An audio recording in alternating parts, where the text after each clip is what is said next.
각자 국기앞에 예를 차리는데 자기네 성적엔 차리고 일장 개업해 오니까는 그냥 가버렸잖아요. 여기 또 다카이치가 문제예요. 자기가 뭐 여자 아베다 그러는데 전혀 아니에요. 아베 반도 못 쫓아가요. 지나가니까 어떻게 다카이치가 이러잖아요. 그럼 안 되죠. 그냥 자연스럽게 가야 되는데 큰일 났네 이런 걸 보이잖아요. 아마추어죠.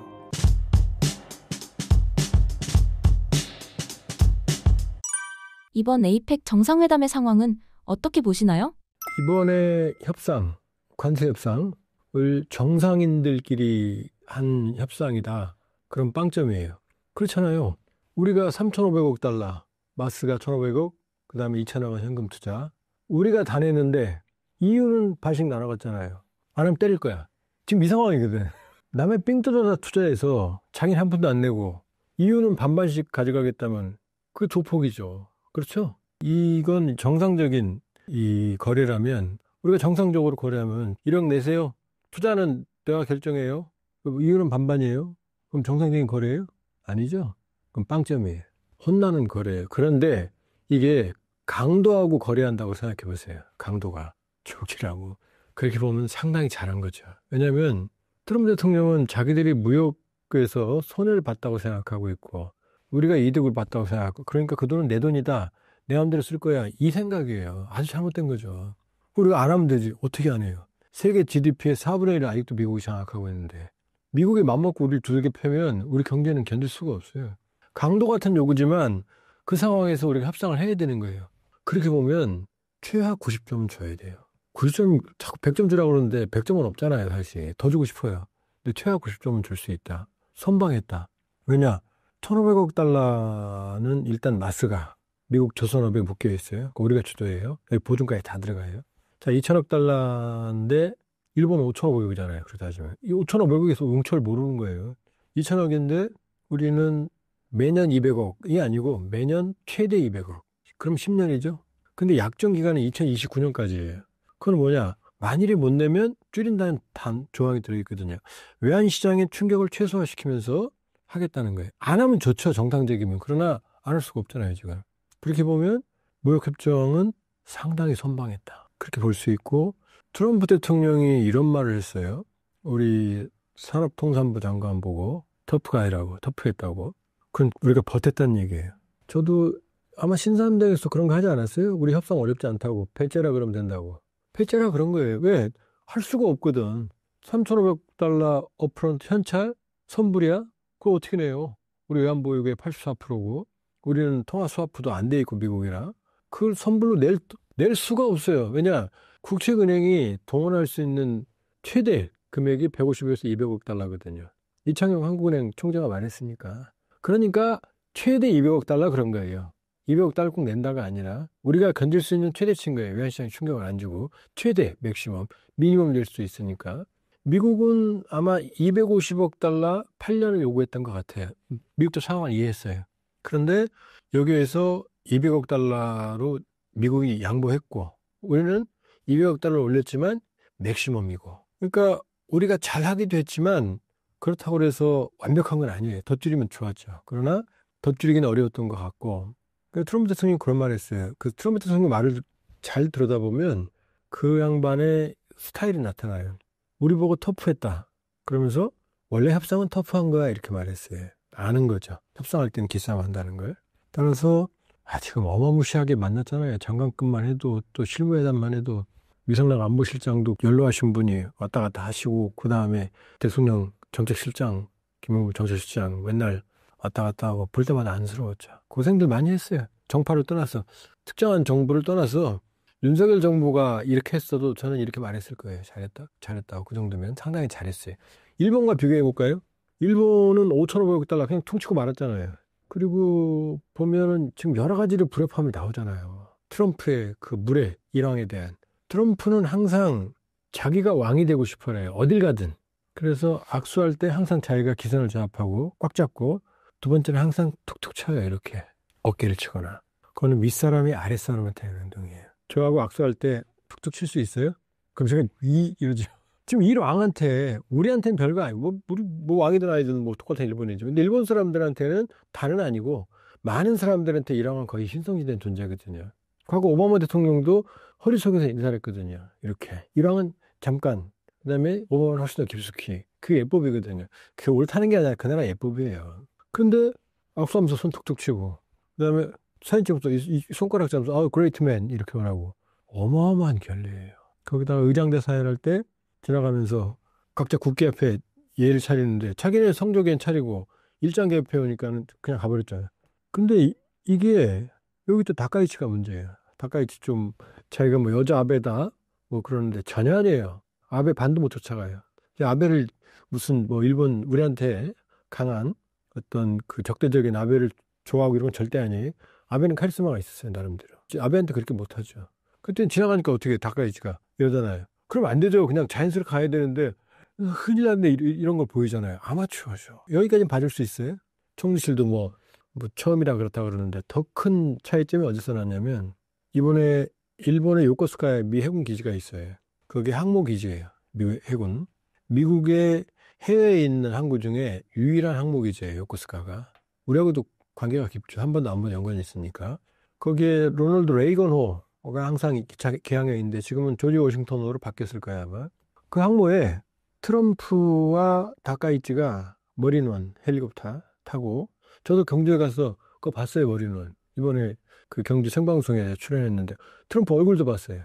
바로 우리 오픈 스튜디오 앞으로 지나가는데 옆에 있는 앵커가 나와 같이 있었는데 아무도 없었고 주변에서 사람 통제하니까 우리 오픈 스튜디오 바로 앞에 있었거든. 그 옆에 있는 앵커 손 흔들으니까 손 흔들어 주더라고. 얼굴 봤어요. 그래서 그 웃었는데 그 비스트 방탄차가 보이더라고 얼굴이. 어쨌든 간에 그 트럼프 다카이치가 그 머리넌을 타고 그 미국 항공모함에 내렸어요. 그리고 트럼프가 연설할 때 다카이치가 팔짝팔짝 뗐어요. 막 이렇게. 우리 대통령이 그랬다면 좀 숨지 않겠어요? 우리나라 영토에 미국 군함이 있고 거기서 연설하는데 팔짝팔짝 뛰면 가벼웠어요. 아베는 어떻게 했냐면 일본에 왔을 때 일본의 이즈모급이라는 수송함, 근데 일본이 거짓말 수송함이 아니고 대형 상륙함이에요. 한 3만 톤급 만재 2만 6천 톤이가 그럴 거예요. 독도급은 14,000톤이거든요. 훨씬 커요. 지금 항모로 개조했어요. 갑판까지 F-35 운용하려고. 뭐 수송함이지만 사실은 경항모에 가까워요. 일본이 자랑하는 최대 함정에 트럼프의 머리눈이 내렸거든요. 그럼 말이 되잖아요. 일본 해군과 미국의 힘이. 아니잖아요, 이거는. 요코스카에 있는 미국 함정에 미국 비행기 타고 가서 미국 대통령 연설하는데 혼자 팔짝팔짝 뛰었거든요. 우리는 그런 일이 없었죠. 우리는 그런 일이 없었고 트럼프는 와서 지자랑만 했어요. 에이펙에 왔으면 전 세계 연대 얘기했는데 자기 자랑 내가 뭐 어땠고 미주알 고주알 경제 살렸고 뭐 어쩌고저쩌고 뭐 평화를 끝냈고 그런데 이재명 대통령은 거기에 맞는 에이펙에 맞는 발언들 연대 협력 이런 얘기를 했거든요. 그리고 와서 일본에서와 같은 그런 큰 민족 우리 감정을 건드릴 만한 일들은 별로 없었어요. 물론 우리한테도 결례를 했죠. 왜냐 에이펙은 31일 1일 11월 1일인데 29일 30일 그제 집 올려보고 간다는 거 아니에요. 그러다가 말레이시아에서 오는 비행기에서 김정은 만날 거야? 그럼 더 있을까? 그랬더니 더 있을 수 있어 그랬거든요. 그럼 뒤 일정 벼 있다는 얘기거든요. 그럼 에이펙에 왔으면 남의 잔치의 일정을 보고 가야죠. 그리고 만일 김정은을 만났으면 어떻게 돼요? 에이펙이 죽죠. 전 세계 눈초리가 걸려가니까. 워낙 예의가 없는 사람이긴 한데 우리한테는 별다른 사고 안 치고 입이 여기 걸리고 갔죠. 뭘 줘서? 금관 줘서. 금관 주면 왜 좋아하는 줄 알아요? 트럼프 일단 금 좋아하죠. 자기가 왕인 줄 알죠. 금관 주니까 얼마나 신나요. 그렇게 해서 보면 한일과 비교했을 때도 우리 쪽에서 훨씬 비교 우위에 있고 관세 부분에서도 상당 부분 선방했다. 일반적인 기준이 아니라 트럼피즘이라고 하는 현상을 적용했을 때 상당히 선방했다. 이걸 띄우는 게 아니라 이 결과는 누가 했어도 이런 평가를 받을 수 있다 이렇게 볼 수 있어요.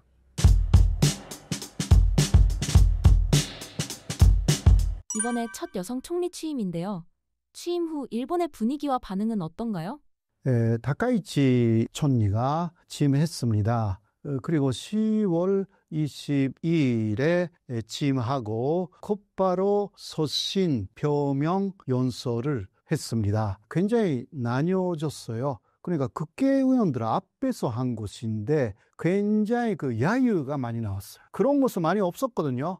총리가 취임하자마자 연설을 하는데 야유를 보내는 것은 많이 없었어요. 그런데 굉장히 환영하는 분위기도 있었지만 반전도는 야유를 보냅니다. 왜냐하면 극우라고 알려져 있기 때문이죠. 그런 면에서 상당히 또 일본 사람들 중 처음은 70% 혹은 60% 이상이 여론조사가 있으니까 다카이치 촌리에게 기대한다라는 그러한 여론조사가 있었기 때문에 현재 야당이 된 사람들의 야유에 대해서 비판의 소리가 많이 있기는 했습니다. 그러나 처음 지지율이 높은 것은요, 모든 내각이 그랬어요. 결국은 그것이 떨어지는 것입니다. 앞으로 어느 정도의 시간으로 떨어지느냐라는 거죠. 처음은 높지만 안 되겠다라고 하면 빨리 내려갑니다. 이거 조금 봐야 되는 부분인데, 일본은 그러나 지금은 트럼프 대통령하고도 다카이치 촌리가 잘하고 있습니다. 트럼프도 아베 신조의 후계자라고 다카이치 촌리를 알고 있기 때문에 아베 신조 전 총리하고 친분 관계가 꽤 있었기 때문에요. 트럼프 대통령이 다카이치에 대해서 특별하게 지원하겠다, 이러한 이야기까지 합니다. 다카이치는 극우 성향의 인물로 여자 아베라는 수식어가 붙기도 했었죠. 과거 혐한 발언으로 화제가 되었는데 이슈가 됐던 발언들은 어떤 것이 있나요? 예를 들면 한국이 좀 기어오르게 만들겠다라든가 이러한 이야기를 한 적이 있고요. 또 최근에는 그 사람이 나라현이라는 데서 태어났고 거기가 고향이고요. 송고구도 거기에 있어요. 근데 나라는 일본의 옛날의 토읍입니다. 그리고 거기에는 돈데사라는 유명한 절이 있고 앞에 사슴들이 많습니다. 사슴 공원이 있는 거죠. 귀여운 사슴을 팔로 차는 외국인들이 많다, 이런 이야기를 최근에 촌리가 되기 이전에 했습니다. 그러니까 외국이 혐오 발언이다 라는 것으로 상당히 화제가 됐고요. 그러니까 진짜 외국인이 했냐라고 해서 다카이치가 그때 동영상이 있다 라고 이야기를 하는 거예요. 근데 그 동영상을 많은 언론사가 입수해서 봤더니 외국인이라고 볼 수가 없다. 그러면 누구냐? 그런 식으로 사슴을 학대해서 잡힌 사람들이 꽤 있었어요, 사실. 그 사람들은 모두 일본 사람이었어요. 그러니까 다카이치의 발언은 동해안 사람인데 중국인이다, 이 말을 하고 싶었던 거예요. 중국에 대한 혐중 전설을 불러일으키기 위해서. 네, 이런 부분들이 앞으로 나올 가능성이 충분히 있습니다. 그리고 또 위안부 문제에 대해서는 다 끝난 일이고, 위안부는 사실상 자발적으로 위안부가 된 원래 매춘부다, 이런 것에 동의하고 있고요. 그러니까 위안부 문제에 대해서 강제성을 인정한 1993년에 고노 담화, 이것을 무효화시키겠다, 그렇게 말하고 있습니다. 아베 신조도 무효화시키지 못했습니다. 그러나 확실하게 하겠다고 공언하고 있습니다. 그리고 독도에 대해서도요, 독도 영유권을 강화시키겠다, 이런 이야기를 하고 있습니다. 어떻게 나오는지는 조금 지켜봐야 알겠습니다만은 아베 신조가 한 것을 그대로 답습하거나 더 이상을 한다. 그래서 현재 다카이치 정권은 과거 아베 정권의 아베 촌리에게 많은 도움을 준, 사실상 아베 정권의 정책을 만들어내고 있었던 장관이나 비서관이나 보좌관들이 대거 들어왔습니다. 그러니까 이거 제2의 아베 정권입니다. 왜냐하면 자신이 아베 촌리의 후계자다. 트럼프에게도 그것을 말하면서 트럼프하고 아베의 친분 관계를 이용하고 있는 사람이기 때문에 앞으로 처음은 한일 관계는 괜찮게 나갈 것입니다. 처음부터 대결을 하는 사람은 없어요. 그러니까 샤토르 외교를 하자라고 하면서 뭔가 한국에서 일본을 조금이라도 비판했다라고 하면 나오기 시작하는 거예요. 자, 이것은 조금 봐야 됩니다. 자민당 붕괴 가속화되고 있고 이것이 한국의 기회라는 전망도 있는데요. 교수님께서는 어떻게 보십니까? 요약해서요, 말씀드리자면 자민당의 붕괴의 이유는 자민당 안에서 비자금 문제가 아주 커졌고 그 국회의원들을 다 촌리하지 못했습니다. 그런 부분이 있으니까 계속 안 되는 사람이 더 나왔네, 그런 식으로 하여서 인기가 계속 떨어졌고요. 그리고 또 정치의 문제, 라는 것은 아무래도 권면당하고의 연립이라는 것은 서로가 서로를 도우면서 이게 하는 것이라서 자기 선거구에서는 자민당 사람이 싫은데 사실 권면당이 거기에 후보를 내지 않고 그 권면당 지지자들이 자민당 쪽에 득표를 합니다. 그러면 당선이 되는 거예요.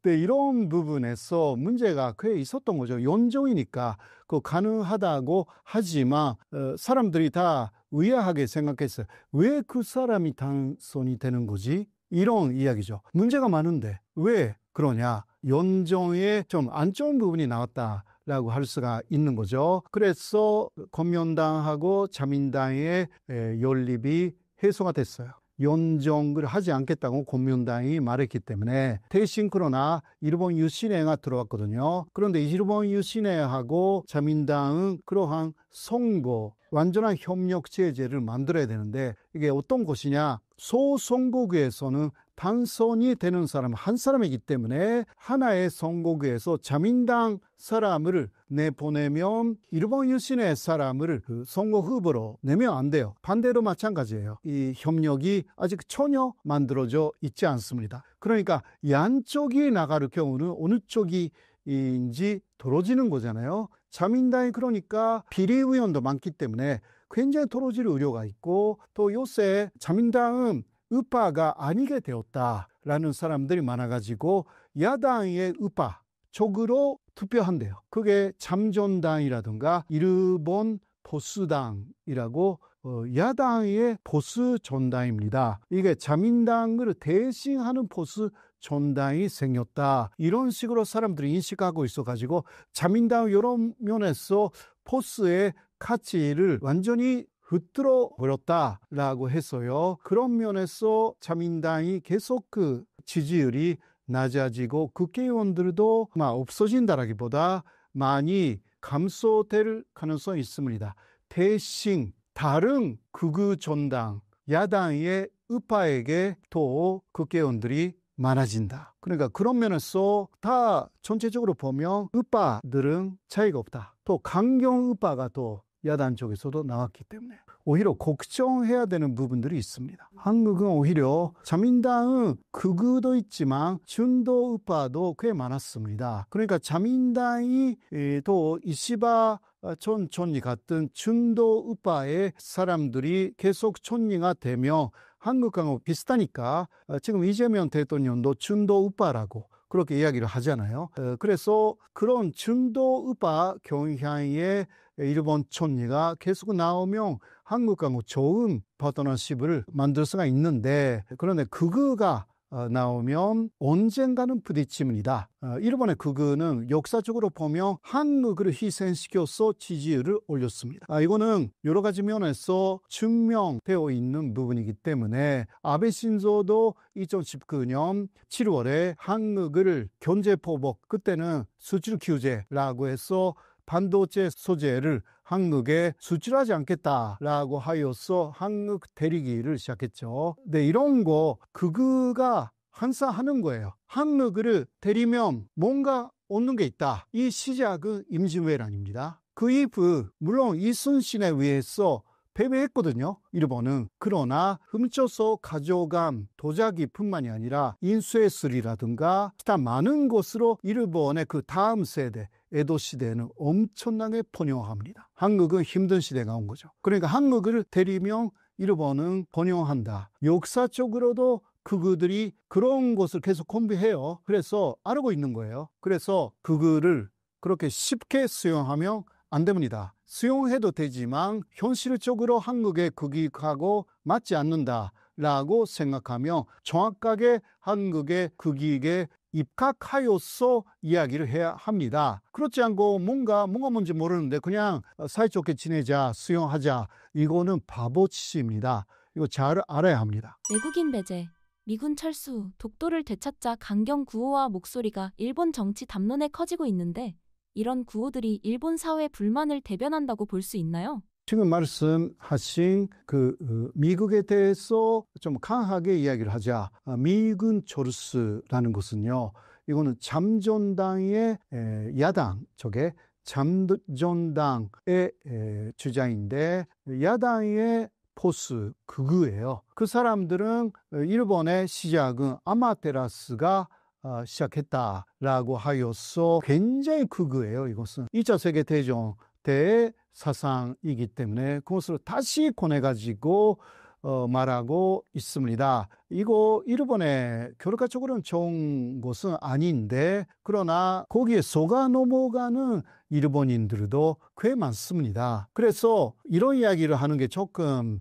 유튜브니까 좀 그러는데 일본에서도 말하고 있습니다. 유식자들이 잠전당의 주장을 따라가는 사람들은 산식이 없는 사람들이다. 이렇게 역사를 너무 잘 모르기 때문에 그 사람들이 말하는 것이 다 진짜 이야기라고 그냥 믿고 있는 무식한 사람들이다 라고 이야기까지 합니다. 그래서 잠전당의 그러한 기세가 언제까지 가는지는 모르지만 그래도 또 잠전당이 내세우고 있는 것은 자신들이 집권하면 감세, 세금을 엄청나게 줄이겠다. 이렇게 이야기하고 있기 때문에 사실은 일본인들이 거기에 감동해서 투표를 하는 것입니다. 극우적인 이야기라기보다 다카이치 촌리의 주장의 중심도 거기에 있습니다. 바로 감세, 일본인들의 부담을 줄이겠다. 주식값을 엄청나게 올리겠다.